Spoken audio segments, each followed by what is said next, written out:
Bon, montrez-moi vos téléphones. Je veux voir ce qu'il y a là-dedans. C'est quoi votre mot de passe? Là, je suis un petit peu mal à l'aise. Ah!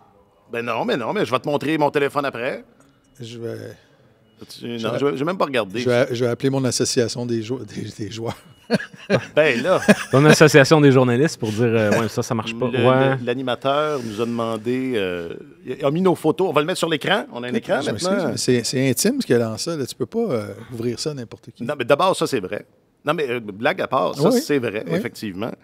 Puis, enfin, c'est particulier comme approche. C'est pas pareil comme si, mettons, on parle de nos enfants et que là, dans le courant de la conversation, ben, tu sais, je vais te montrer des photos de mes enfants.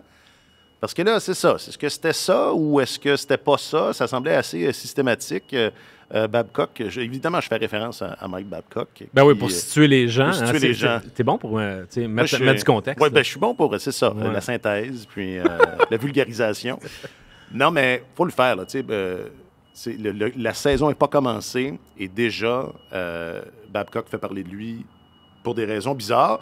Bon, la vraie synthèse, ça a commencé sur le balado Spittin' Chicklets. Paul Bissonnette, Biz Nasty. Je ne sais pas si vous avez vu, moi je l'ai vu sur juste l'extrait là, de son monologue. Ils sont quelques-uns à haïr déjà Mike Babcock. Là. Je pense que c'est le cas de Bissonnette, mais Mike Commodore. Mike Commodore, ouais. Une grosse, comment dire, fait beaucoup de travail en ce sens-là. Mais donc, gros éditorial de Bissonnette sur le fait qu'il a reçu des textes de certains joueurs et de la façon dont lui en parle, c'est ça, là, c'était pas on jase puis on échange des photos, c'était donne-moi ton téléphone. Il diffusait directement sur la télé puis il regardait les photos sous prétexte d'apprendre à connaître ses joueurs. L'équipe a dit non, c'est pas ça. Communiqué de Mike Babcock, de Boone Jenner aussi, le capitaine, des Blue Jackets. Non, on échangeait des photos, c'était cordial. Et là, semble-t-il que c'est pas ça non plus.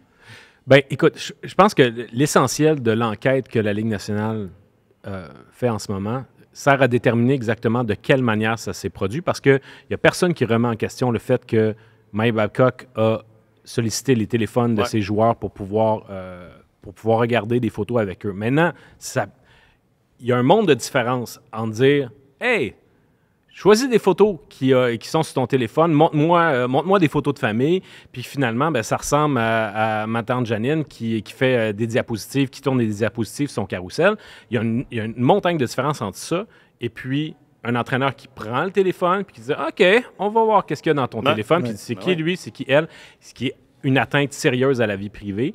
Et ce serait un manque de jugement énorme, non seulement en 2023 avec tout ce qui se fait, tout ce qui se dit à l'endroit des médias sociaux pour la protection de la vie privée, mais également dans le cas de Mike Babcock lui-même, qui est censé avoir fait un travail d'introspection au cours des dernières années, après avoir été congédié par les Maple Leafs en novembre 2019.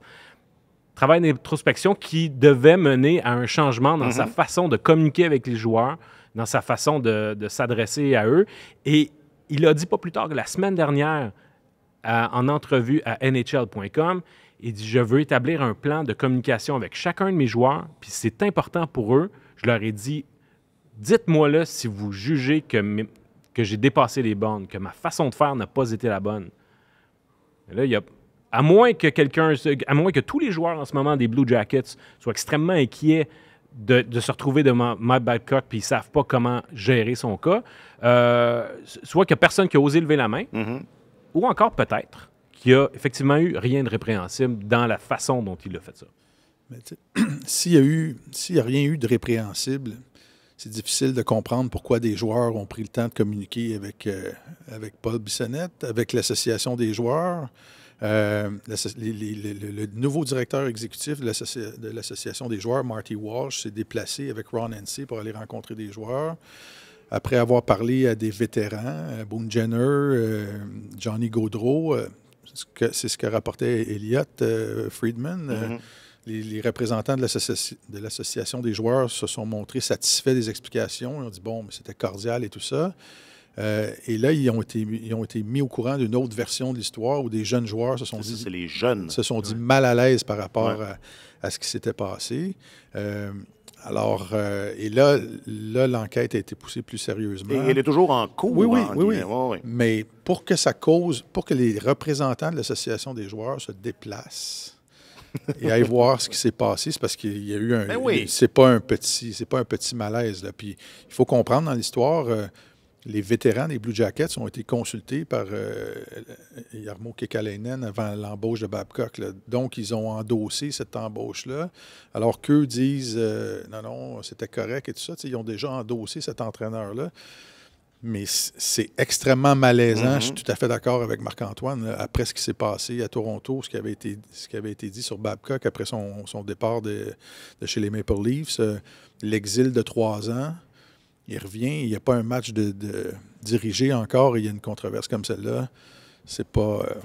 ça annonce pas des bonnes choses. Et puis, parce que c'est de l'intimidation, puis globalement, c'est ce qu'on lui avait reproché à Toronto, la façon, souvenez-vous l'histoire avec Mitch Marner. Mitch Marner. Ben oui, durant sa saison recrue, Mitch Marner avait dit, il avait invité Marner dans son bureau, puis il avait dit, serais-tu en mesure, c'est sa saison recrue, la Marner, pourrais-tu me dresser en ordre la liste des joueurs, les classer selon leur éthique de travail? Puis après ça, il serait allé montrer ça au reste de l'équipe. Voici ce que... Un vétéran qui était dans le bas de la liste, et Mitch Marner dit qu'il était dans les moins travaillants de l'équipe. Ça n'a aucun sens. Des games psychologiques de cet ordre-là, puis il a été traité de bully par des anciens joueurs des Ducks d'Anaheim, des Red Wings de Détroit. Tu mentionnes Mike Commodore, qui évidemment, lui, ne manque pas une occasion de le varloper. Même Chris Chelios. On s'entend que Chelios, c'était un dur. Là. C'était un gars qui avait quand même qui avait connu Pat Burns. Oui. Il avait connu Burns et une autre époque aussi, là, ou enfin différentes époques. C'est ça. Johan Franzen également. Il avait été dirigé par Keenan, je pense aussi à Buffalo, à Chelios. À Chicago. À Chicago, pardon, oui. Tu l'as dit, quand tu joues pendant 30 ans, c'est sûr que tu connais, tu finis par vivre plusieurs époques. Enfin, est-ce qu'il y a des choses compromettantes dans vos téléphones? Je ne pense pas. Pas Écoute, vraiment. à moins la rentrée scolaire et des fois... Je pense pas. C'est la bonne... je pense pas. OK, aujourd'hui, enfin, un peu de glace. Toutes les recrues ne sont pas égales. Et pourquoi personne aime Thomas Tatar? C'est tellement hockey, épisode 255.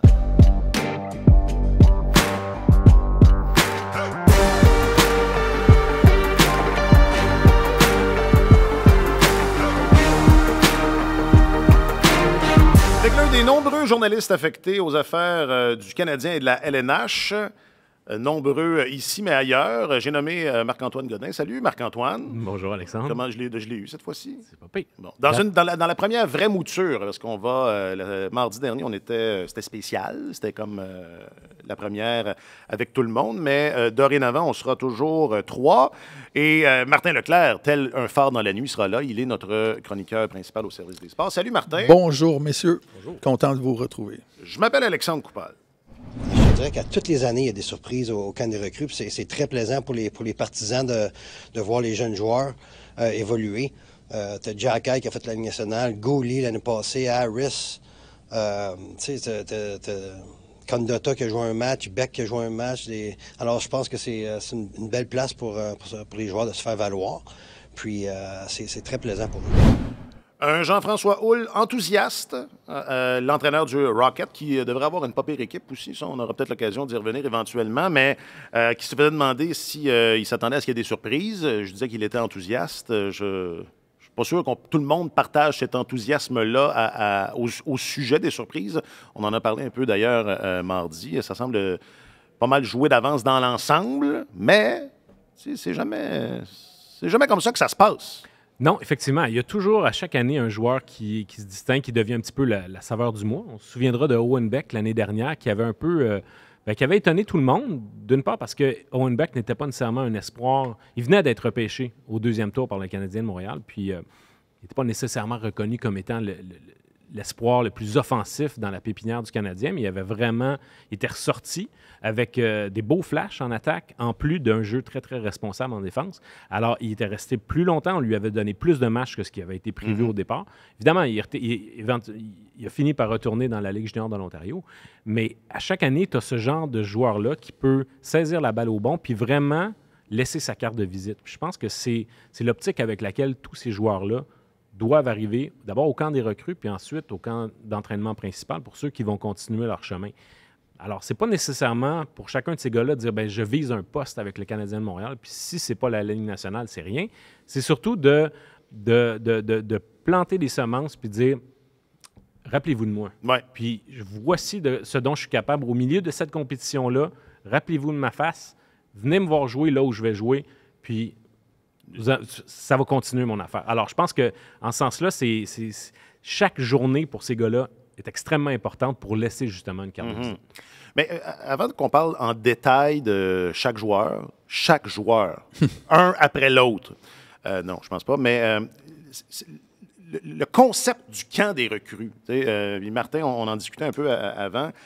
Je veux dire, chaque recrue n'est pas égale l'une à l'autre. Ils arrivent toutes. Puis, Marc-Antoine, tu fais référence à la carte de visite. La carte n'est pas, vient pas de la même imprimerie, dépendamment du joueur. Et c'est important de garder ça en tête avant que ça commence. Oui, absolument, parce que des joueurs, on s'entend, il y a des années où le Canadien se présentait dans des tournois de recrues. Il y a quelques années, on faisait ça à Toronto. Il y avait les sénateurs qui étaient là. Les sénateurs arrivaient avec une équipe presque entièrement composée de joueurs qui avaient joué dans la Ligue américaine la saison précédente. Le Canadien arrivait avec des gars qui n'avaient pas d'expérience professionnelle ou très, très peu. Et c'était complètement inégal. Là. C'était presque impossible d'évaluer des joueurs dans ces circonstances-là. Là, le Canadien a une formation équilibrée. C'est ça, tu as raison de le mentionner, Alex. Il faut regarder les joueurs selon la catégorie à laquelle ils appartiennent. Et il y a des gars qui sont là, qui ont joué beaucoup de matchs dans la Ligue américaine la saison passée.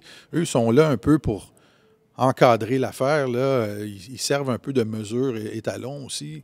Ils vont stabiliser la formation, on va placer des jeunes joueurs avec eux. Et eux, on s'attend à ce qu'ils soient dominants, à ce que ça fonctionne comme si rien n'était dans un tournoi comme le tournoi des recrues.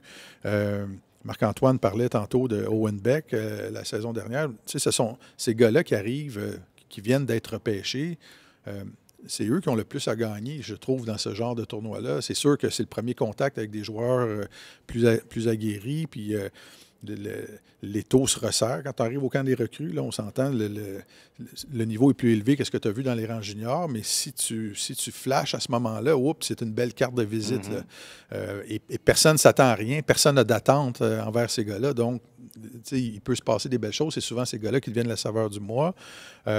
Mais ce sont surtout les gars qui ont déjà participé à ce genre de tournoi-là, qui ont été repêchés il y a quelques années, qui ont cheminé un peu. Les gars comme Joshua Roy, les gars qui ont...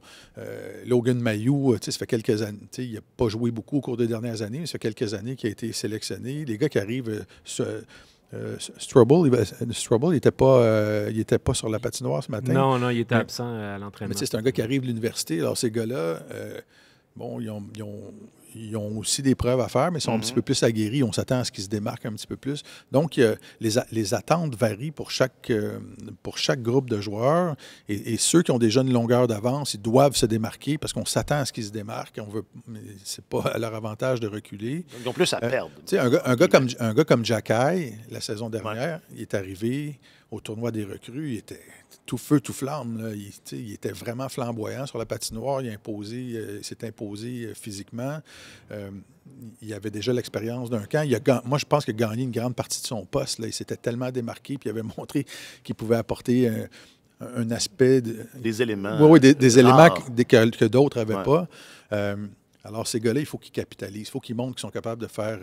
de monter d'une marche là, pour se présenter au camp et être placé dans des bonnes circonstances. Mais ça demeure quand même un camp où ce sont tous de jeunes joueurs. Il n'y a personne qui est en haut de 22 ans, je pense, là, dans ce groupe-là. Emil Heinemann est probablement l'espoir le plus aguerri que le Canadien a à Buffalo en fin de semaine. Mais des joueurs qui ont joué une saison complète dans la Ligue américaine, ils sont très peu nombreux. William Trudeau l'a fait, Xavier Simoneau aussi, Yann Michak également. Mais en général, tu as plusieurs gars qui sont soit encore d'âge junior ou bien ils viennent d'arriver des rangs universitaires. Donc, c'est des formations qui sont quand même encore très, très vertes. Alors, c'est impératif, à mon sens, si tu veux laisser ta marque, il faut d'abord que tu domines là. puis que tu mérites ta place au camp d'entraînement principal. Alors, c'est la base. Fait que tu dis Herbert Jacquet, il a mérité son poste au camp des recrues. Je pense pas. Moi, je pense qu'il il s'est assuré de se retrouver au camp d'entraînement principal, mais à l'âge de... Lui, il avait 20 ans à ce moment-là. Il était donc entouré de gars également de 20 ans. Il avait fait la loi dans le junior avec des gars, justement, d'âge junior. Il a continué de faire la même affaire, mais c'est une fois que tu es rendu avec des hommes, avec des joueurs de la Ligue américaine, des joueurs de la Ligue nationale, puis là, tu fais OK, ce qu'il nous a montré avec des plus jeunes, il est encore capable de le faire avec des pros qui sont plus aguerris. Ça, c'est pas mal plus convaincant. Ouais, écoute, peut-être que je me suis mal exprimé, mais il s'est placé au camp des recrues, Jacquet, la saison dernière, pour... Il s'est mis sur la map. C'est ça. Il s'est placé de façon suffisamment positive pour qu'on dise, OK, au camp, on va lui donner des matchs, on va lui donner du kilométrage, puis on va voir s'il est capable d'aller plus loin. Alors que si tu n'es pas capable de t'illustrer dans ce contexte-là du tournoi des recrues, tu n'as pas beaucoup de temps pour flasher. Le camp, quand même, il y a beaucoup de matchs pré-saison, mais les entraîneurs sont très occupés. On doit placer les joueurs dans l'organigramme et tout ça. Alors, il faut que tu fasses une bonne première impression dans ce tournoi-là. J'ai un flash parce que vous parlez de la transition entre le camp des recrues et le camp, parce qu'effectivement, c'est pas toutes les recrues qui s'en vont au camp, puis il faut se servir de ce temps-là pour sécuriser sa place. Il me semble que Gorton, là, juste une petite parenthèse, il me semble que Gorton, en parlant de... Là, est-ce qu'on dit... Parce que là, j'ai entendu Rhein-Baher cette semaine. J'étais comme, quoi? C'est quoi cette histoire-là? Rhein-Baher. Fait que je sais pas. Il faudrait qu'on discute de comment, nous, on va procéder. Là. Mais pour l'instant, je vais continuer avec Rhein-Backer. Ah oui, c'est bien correct. Rhein-Backer. T'aimes mieux ça que Rhein-Baher. C'est l'école de communication Pierre Dufault. Oui, j'ai un collègue suisse à qui j'avais parlé avant le repêchage qui l'appelait Rheinbacher. Bon, là, alors là, c'était pas facile, mais je pense que Rheinbacher, ça va être correct, tant qu'on ne verse pas dans le Orville-Rheinbacher. On se comprend. Exact. Mais parce que Gorton, ça veut dire on va y aller étape par étape. Là. Il faut qu'il mérite sa place au camp. Mais là, on va le voir au camp. Reine, le petit Reine. Ben, mais moi, j'ai hâte de le voir parce que, bon, on m'a parlé de lui en termes extrêmement élogieux. Paul Boutillier, qui le supervisait personnellement qui travaillait avec l'agence qu'il représente, Rhein-Backer, m'envoyait des bouts de films de Rhein-Backer la saison dernière, puis il disait « Surveille ce gars-là au repêchage, il va être bon. » Et j'ai sauté dans mon salon quand j'ai vu que c'est le Canadien qui le sélectionnait. Et au camp de développement du Canadien cet été, il ne s'est pas vraiment démarqué. C'était du hockey à 4 contre 4, à peu près sans contact physique. C'était presque du hockey qu'on joue à la patinoire dehors. Là. Il n'y a personne qui voulait se blesser là. Alors, j'ai hâte de le voir dans un contexte compétitif avec des jeunes de son âge. Au championnat mondial, il jouait avec les hommes, puis les joueurs de la Ligue nationale, semble-t-il, essayaient de l'intimider ou d'être très physique avec lui pour l'effacer du jeu. Et c'est lui qui, par la suite, pourchassait les gars de la Ligue nationale pour montrer vous n'allez pas me marcher dessus, vous allez voir je suis capable de me défendre. Et je pense qu'il a convaincu beaucoup de gens chez le Canadien dans ce tournoi-là pour montrer qu'il était capable de se tirer d'affaire. Alors, j'ai très, très hâte de voir Rhein-Backer, surtout qu'il a été... J'ai pas compris la réaction d'une frange de partisans du Canadien quand il a été choisi. La plupart des gens, soyons honnêtes, ne l'avaient pas vu jouer et critiquaient cette sélection-là. Il faut donner la chance aux coureurs et honnêtement, il faut faire confiance aux recruteurs du Canadien aussi. Je vais publier, soit à la fin de la journée, ce vendredi ou demain, notre classement annuel des équipes de recruteurs de la Ligue nationale. Donc, la période de 8 ans... entre 2015 et 2022. Et le Canadien, son meilleur classement depuis que je fais qui paraissait plutôt mal. Se relever. Oui, ils étaient toujours dans le dernier tiers, ou même à un moment donné, ils flirtaient avec la 30e place. Là. Et c'est le meilleur classement depuis longtemps. Est-ce que tu peux nous dire, en primeur, où est-ce qu'ils sont? Ils sont dans la première moitié. C'est quand même. C'est prudent.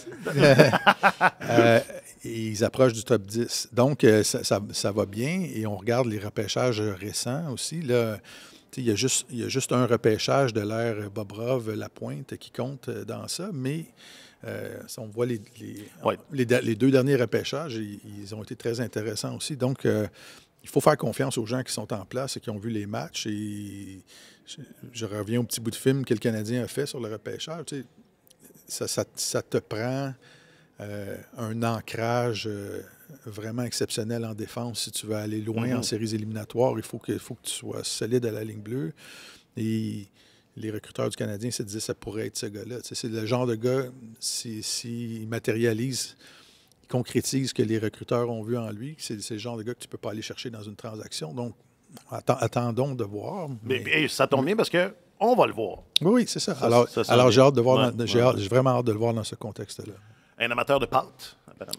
Oh my, de pâtes, de poulet. Écoute, et de barres protéinées, c'est hallucinant. Il a gagné 15 livres depuis le camp de développement. Ça m'a fait sursauter parce que c'est une tendance des années 90. Ça, on disait aux gars, prends du poids, prends du muscle et tout ça. Alors que là, le jeu est axé vraiment sur la vitesse et les préparateurs physiques font attention à ça, de ne pas permettre aux joueurs de prendre trop de poids parce que plus que tu as de masse à transporter, plus que ça nécessite d'efforts, puis tu peux perdre la vitesse aussi. Pourquoi tu me regardes? Parce que tu es l'animateur. Tu te regardes tout le temps. Tu es susceptible. Mais je m'excuse de t'avoir interrompu. Non, mais c'est correct. C'est juste que Reinbacher lui disait, je pense que ça va m'aider dans mes batailles à 1 contre 1 dans les coins de patinoire. Puis justement, ça va dans le sens de ce que tu disais, de s'assurer d'être suffisamment compétitif par rapport à des professionnels, de ne pas se laisser marcher dessus. Alors, c'est un gars qui a déjà un bon gabarit. Moi, j'ai sursauté en voyant l'ampleur du poids qu'il a pris en aussi peu de temps. Mais là, il est rendu aussi à 6 pieds 3. Donc, 6 pieds 3, 209 livres, c'est un format qui est très intéressant. Mais il dit maintenant, ça va être pour moi de maintenir ce poids-là puis de prendre de la force musculaire. Mais sauf que il ne doit pas perdre en mobilité, il ne doit pas perdre en explosivité ou en explosion sur ses patins. Mais sauf que son intelligence du jeu, son positionnement, l'utilisation de son bâton, le respect de l'écart qui le sépare de son adversaire quand l'attaque se présente à la ligne bleue, tout ça, c'est des éléments de son jeu qu'il a déjà. Puis je pense que ça ne sera pas nécessairement affecté par son poids non plus. Je me souviens d'un camp d'entraînement de mémoire où Piquet Souban était arrivé pas mal plus lourd que ce qu'il était auparavant. Il avait vraiment mis l'accent. Et Piquet Souban, sa force, c'était sa mobilité. Là. Il faut faire très attention à ça parce que le critère premier maintenant dans la Ligue nationale, c'est est-ce que tu es capable de te déplacer ou pas. Est-ce que tu es capable de suivre le jeu?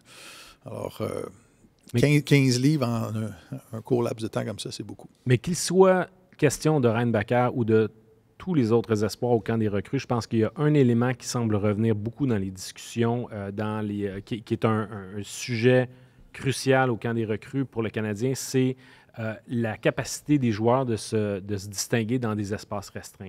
Es-tu capable de penser le jeu rapidement, puis voir, quand tu vois que l'espace sur toi se referme rapidement, quand le jeu va vite, quand l'adversaire te coupe tes options rapidement, comment tu réagis? Et ça, je pense que la capacité de chacun de pouvoir s'ajuster à ça va être un élément fondamental sur leur transition vers un jeu dans la Ligue nationale, où là, évidemment, ça ne peut pas aller plus vite, puis tu ne peux pas avoir moins d'espace. Alors, au premier jour du camp d'entraînement, leur première séance sur glace, un des premiers exercices qui a été fait, ils ont invité les joueurs, ils ont divisé les équipes à 3 contre 3, puis ils ont demandé à chacun des trios, échangez-vous la rondelle, empêchez l'autre trio de toucher à la rondelle, mais tout ça doit se passer à l'intérieur de la zone neutre. Donc, vous ne pouvez pas outrepasser les 2 lignes bleues. Donc, c'est de quelle manière tu peux réussir à protéger ta rondelle, à identifier ton option de passe, puis à faire une bonne passe pour maintenir la possession au sein de ton équipe sans te la faire arracher, mais tout ça dans un contexte d'espace restreint. Et puis, je pense que c'est un élément qui vont surveiller de près parce que des gars comme Sean Farrell ou Owen Beck, même si ça a été juste un match dans la Ligue nationale l'année dernière, tous ces jeunes joueurs-là qui ont goûté à la Ligue nationale, c'est systématiquement la même impression qui ressort, c'est « Wow, OK, j'ai pas de temps pour faire mes jeux. Là. Alors, comment je peux m'en trouver du temps? Où est-ce que je peux aller pour pouvoir gagner 1 seconde de plus, pour pouvoir lire l'information, pour pouvoir bien repérer mon coéquipier? Ou encore, si c'est un autre qui a la rondelle, comment moi je peux aller l'aider puis me placer une place où, quand il va lever la tête, je vais être libéré. Donc, ces éléments-là, il faut que les jeunes joueurs le maîtrisent à un niveau comme celui du camp des recrues pour pouvoir ensuite le transposer à l'échelon supérieur. Obviously, I'll be frank with you guys. My goal is to come in here and make the team. So I think I'd be wrong to not think that. So I mean, I'm just coming in here and trying to prove what I got. Logan Mailloux, qui, de son propre... Sans qu'on lui demande c'était quoi ses ambitions pour ce camp, nous annonce qu'il va être franc avec nous et que son ambition, c'est de faire le club, celui du Canadien, cela étant. Puis là, je fais une parenthèse tout de suite. On en a parlé abondamment. Marc-Antoine n'était pas là, mais depuis sa sélection, on a parlé abondamment du niveau de gravité de ce qu'il avait fait, puis de l'importance de cheminer. Puis enfin, ça semble aboutir, ce processus-là. Mais je fais cette parenthèse-là, j'insiste là-dessus. Je diminue en rien ce qu'il a fait.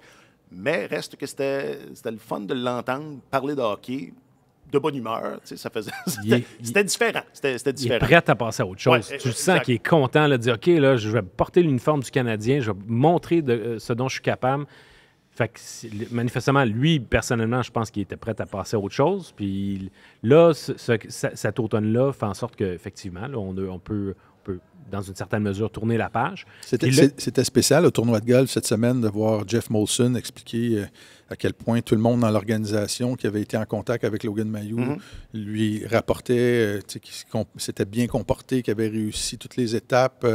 Et M. Molson avait été obligé de publier une lettre d'excuse après le repêchage. Ça veut dire que le revirement de situation a eu lieu à tous les échelons. Il est supporté par la direction de l'équipe. Puis, il faut passer.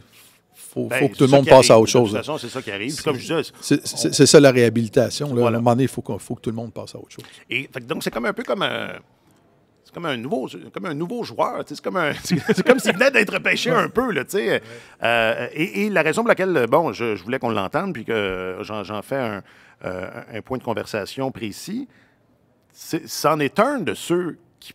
On parlait il n'y aura pas de surprise, il n'y a pas de surprise. Moi, à mon sens, puis je l'ai laissé transparaître mardi dernier, moi, la position où est-ce qu'il y a le plus d'interrogations, c'est la position de défenseur à droite. Puis, on a entendu toutes sortes d'affaires sur Mailloux. Là, je parle de son hockey. Là, apparemment qu'il est bien bon pour la mettre dedans, mais il n'est pas tant bon pour empêcher l'adversaire de faire pareil.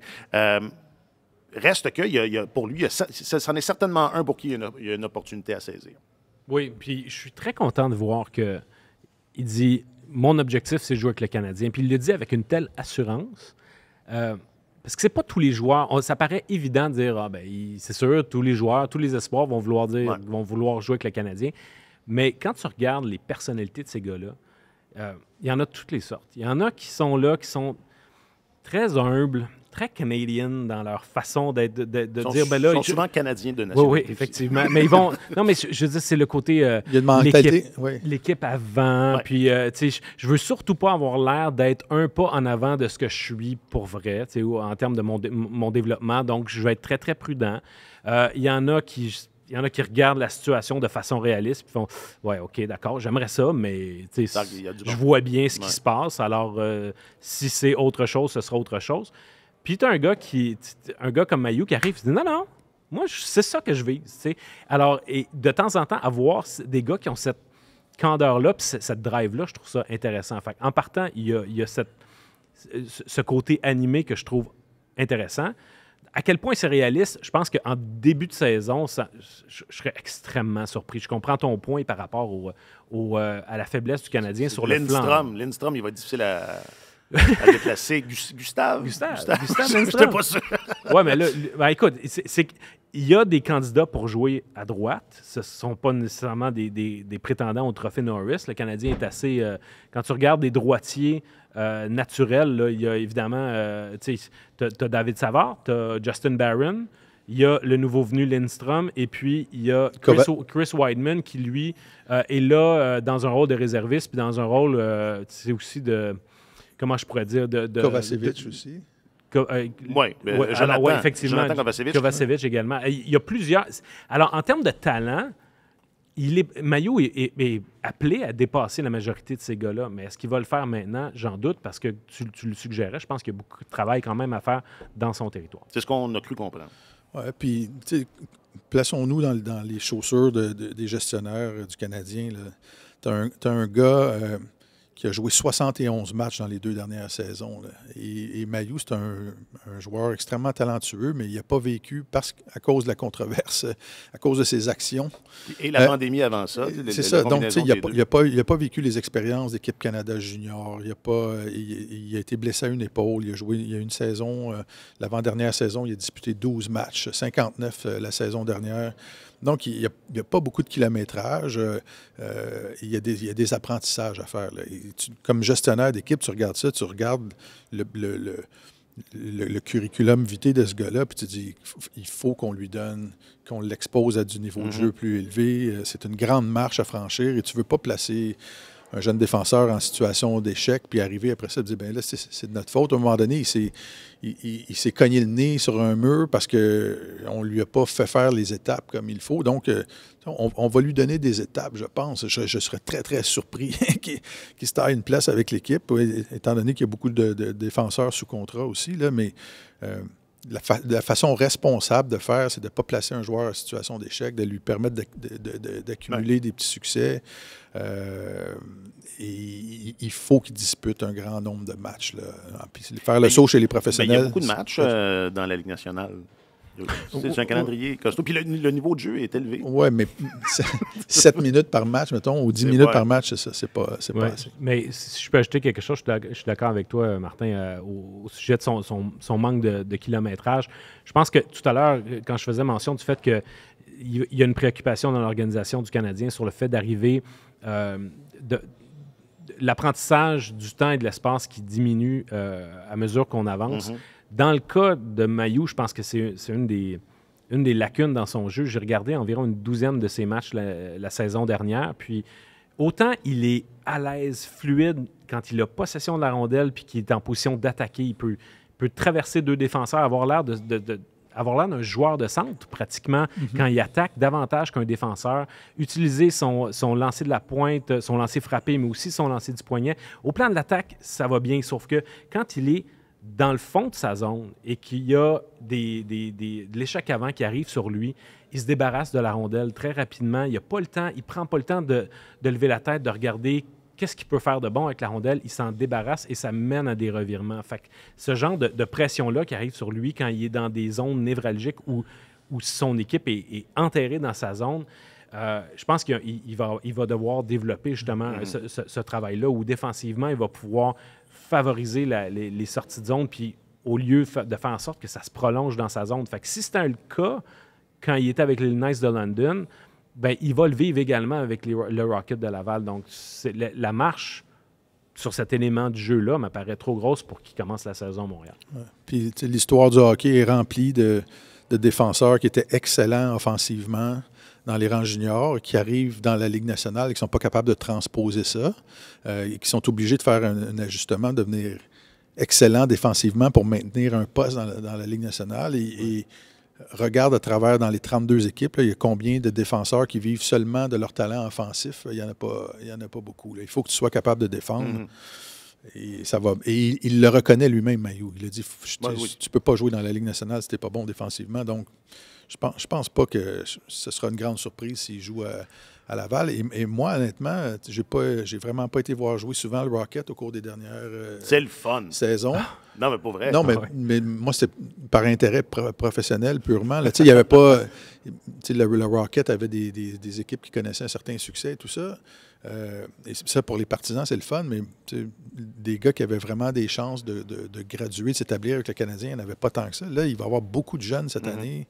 Et ça va être important, je pense, pour nous d'y aller plus souvent. Là. Plus tôt cette semaine, l'entraîneur adjoint du Rocket, Martin Laperrière, a dit quelque chose de très intéressant. Il dit « Ça fait longtemps que je suis le Canadien de Montréal, puis j'ai l'impression que jamais depuis les années 80, le Canadien a eu autant de talent dans sa pépinière que maintenant. » Fait que lui, en tant qu'entraîneur adjoint de la filiale de la Ligue américaine, de voir une quantité de jeunes joueurs qui débarquent comme ça, soit des rangs juniors, soit de la NCAA, ou encore de l'Europe, qui viennent justement prêter main forte au Rocket, même si ça va être une jeune équipe, les amateurs vont avoir quelque chose à se mettre sous la dent. T'sais. Puis effectivement, même si ce n'est pas dès le début de la saison, dans un horizon de 12 à 18 mois ou 24 mois, tu as certainement 3, 4, peut-être même 5 joueurs de cette équipe-là qui vont pouvoir aspirer un poste avec le Canadien à un moment donné. Puis Logan Mailloux, assurément, fait partie d'eux.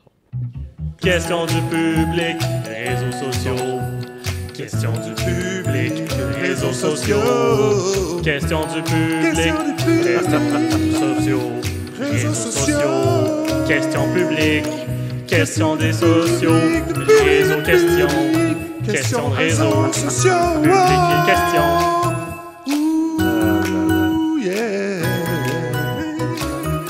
La version longue. Oui. Comment tu trouves ça, Marc-Antoine? Regrettes-tu? As-tu des regrets? C'est pas le même programmateur musical qu'à C'est quoi dans le temps, hein? Non, c'est pas pareil. non. La version rock, moi, j'ai hâte C'est à venir. de réentendre la version rock. Restez là, 2 occasions par semaine maintenant. Deux fois par semaine, on va entendre je sais ça. pas, non, je sais pas, on se posait la question. Il y a plusieurs versions. Moi, je vais apporter ma fourchette, mon assiette la prochaine fois. Là. Tu vas nous en faire une live? Juste pour ajouter des instruments, là, question de rendre ça... Un peu de... non, mais j'en parlais avec David Rioux, notre grand Manitou des réseaux sociaux. Il n'y aura peut-être pas des segments à tout. On défriche, là. 2 épisodes par semaine, c'est nouveau. C'est ça. Donc, mais là, il y en a un cette semaine, aujourd'hui, c'est-à-dire, on demandait via... là, je voulais boycotter Meta, mais parce que c'est aujourd'hui. J'en appelle au grand boycott de Meta, mais on va quand même lire les réponses qu'on a eues sur Facebook. C'est comme... moyen comme boycott. On demandait donc, via les réseaux sociaux, selon vous, quelle sera la surprise du camp? Alors, sur le book, Patrick qui dit Logan Mailloux, hein, on en a parlé. Là, vous pouvez réagir, là. Joshua Roy, William Trudeau, qui a eu, c'est ça, est-ce que c'est mardi là, dont on parlait de Trudeau, comme il est un peu sous le radar, Trudeau, mais c'était quand même impressionnant, là, ce qu'il a fait l'an dernier. Oui, absolument. Il est arrivé là, il était prévu comme étant 7e défenseur avec le Rocket. Il a pratiquement terminé comme étant sur le premier duo. Un homme de confiance de Jean-François Houle. Mais comme je disais tantôt, je pense pas qu'on puisse considérer ces gars-là comme des surprises parce qu'ils ont ils ont déjà du vécu. Si ils excellent pas dans ce tournoi-là, ça va être une surprise, mais il faut qu'ils se comportent bien là-bas. Pierre-Marc, toujours sur le book. Heinemann, Émile Heinemann commence avec le grand club. C'est le pendant offensif de Logan Mailloux, Heinemann. C'est celui... oubliez cette phrase-là. Oui. Émile Heinemann, c'est le pendant offensif d'Émile Heinemann. C'est ça. Chacun n'est que soi-même. Voilà. Mais c'en est un, puis on en a parlé un peu mardi, c'en est un qui a une vraie chance. Absolument. Oh, oui. Écoute, il a tellement un bon lancer et c'est également un gars qui a un niveau de responsabilité en défense qui fait en sorte qu'il pourrait peut-être un jour être appelé à devenir un genre d'Arturi Lekonen. Je ne sais pas à quel point il a le même côté acharné. Tu sais que c'était mon meilleur. Hein? Lekonen avait énormément de difficultés à compléter les jeux puis à marquer dans les nombreuses chances de marquer qu'il avait. Mais c'est un gars qui était extrêmement apprécié de ses coéquipiers parce qu'il ne lâchait pas le morceau. Puis c'est un gars qui était constamment en pression sur l'adversaire.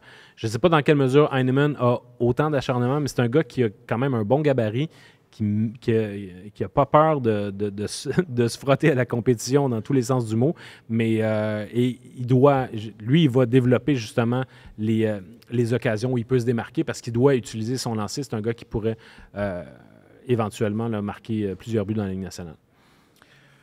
Toujours sur le book, Patrice, la surprise chez le CH. Facile, la bière est rendue à 22$. C'est pas une surprise, Patrice. Sur le Twitter, maintenant, Ligue républicaine, la surprise sera le départ d'un vétéran. Mais lequel? Trop tôt pour savoir. Ce sera pas évident. Je ne vois pas quel vétéran pourrait... C'est difficile de faire les transactions à la fin du camp. Oui, c'est ça. Tout le monde est content, ou enfin, tout le monde est pas content, mais plein d'espoir. Mais je sais pas pour vous, mais je trouve qu'on n'en parle jamais, mais Christian Dvorak, là, il me semble qu'il est dans un drôle d'entre-deux dans cette équipe-là. Parce que le Canadien est allé chercher Alex Newhook, qui même... Je m'attends à ce qu'Alex Newhook commence à l'aile, mais c'est un joueur de centre naturel. Donc, vous avez Suzuki, vous avez Doc, vous avez Newhook, Jake Evans est là. Owen Beck, même si c'est pas cette année, pour va l'instant, cogner à la porte. Sean Monahan, qui est là. Tant qu'il est en santé, si l'équipe est encore dans le portrait des séries rendu au mois de mars, je ne sais pas s'ils vont l'utiliser puis ils vont faire cette année ce qu'ils comptent à faire l'année dernière, mais il y a déjà beaucoup de joueurs de centre. Dans tout ça, Christian Dvorak, j'ai de la misère à voir exactement quelle est sa place. Je pense que la direction croit qu'il y a beaucoup plus à l'intérieur de ce gars-là que ce qu'on a vu depuis qu'il est arrivé à Montréal, mais il reste encore 2 ans de contrat à 4,45 millions. Puis, il y a toujours une demande à travers la Ligue pour des joueurs de centre. Fait que à savoir, est-ce qu'il y a un vétéran qui pourrait s'en aller? Je me dis peut-être lui. Ouais. Je sais pas ce que tu en penses, Martin. Écoute, moi, ça fait longtemps que j'ai de la difficulté à avoir la place à Dvorak.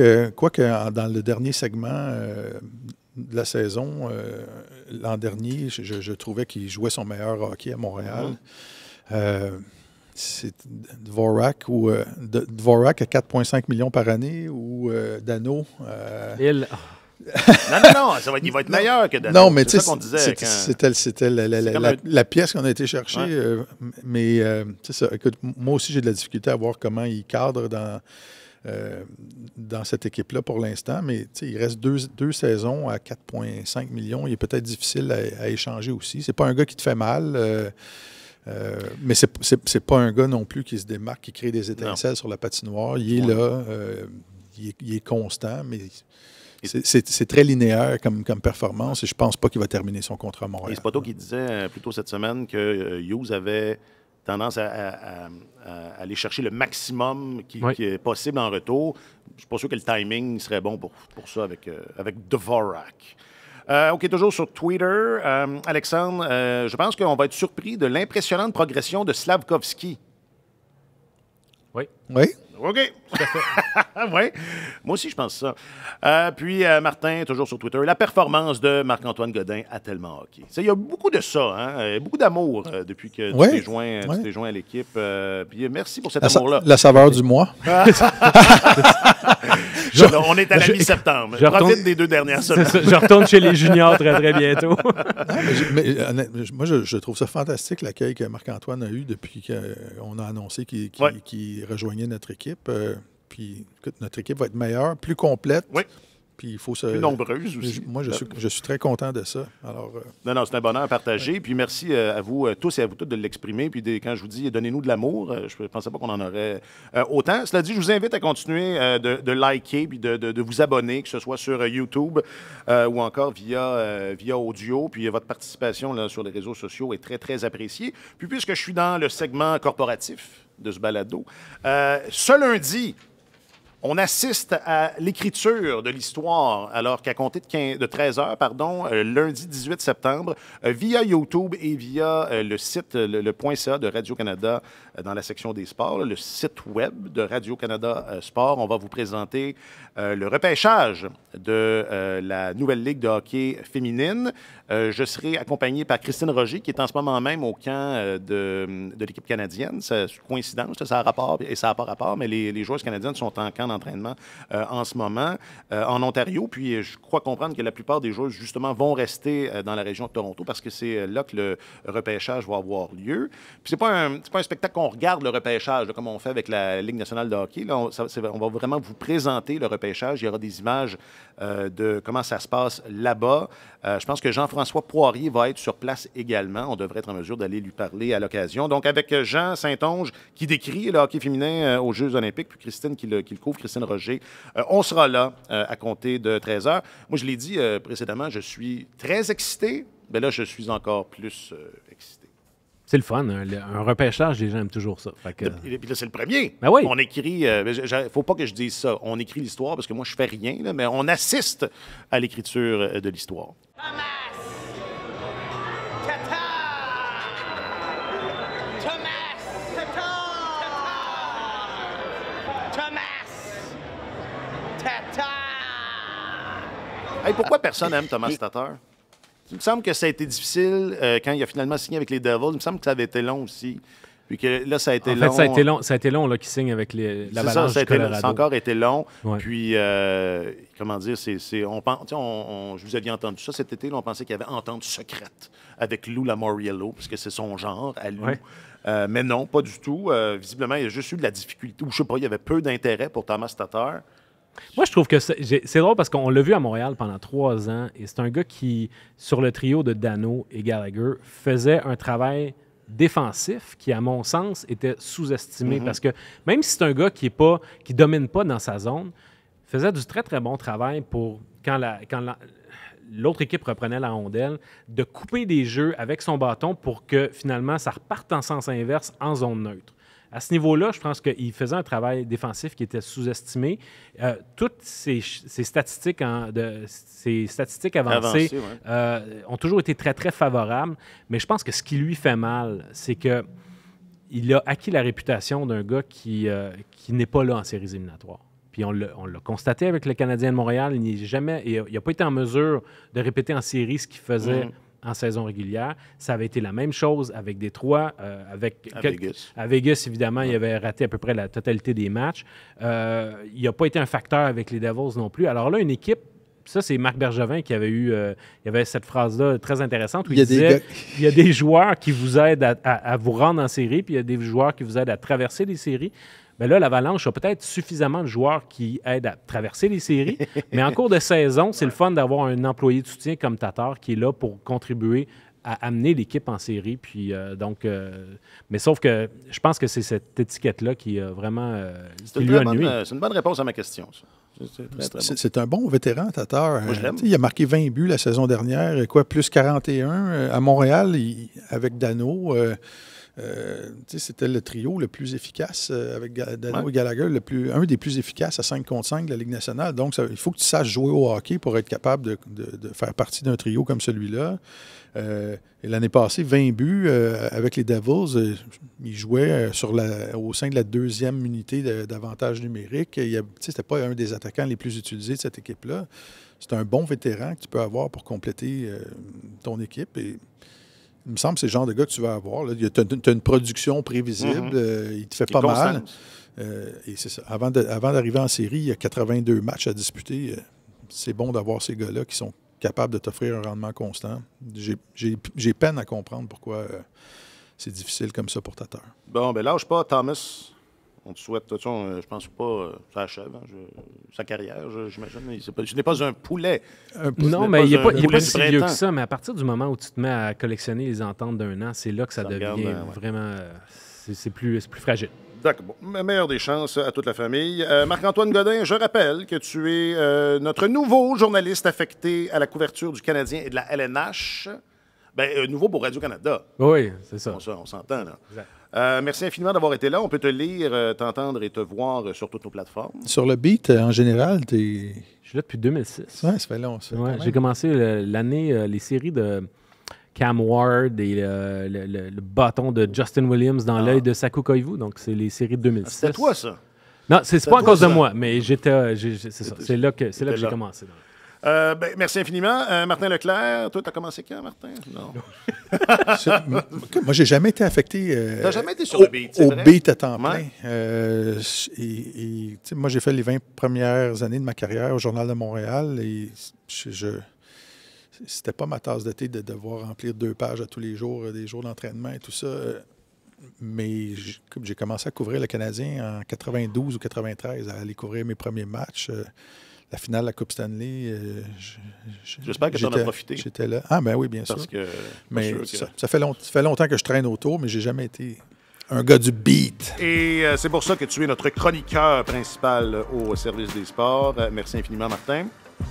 Un gros merci à Yann Dion, Simon Crémer et Jacques-Alexis Bernardin à la production de cet épisode.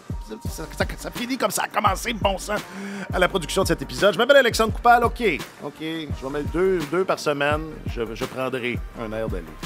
Allez, à la semaine prochaine. Sur tous les terrains et sur tous vos appareils, Radio-Canada Sport.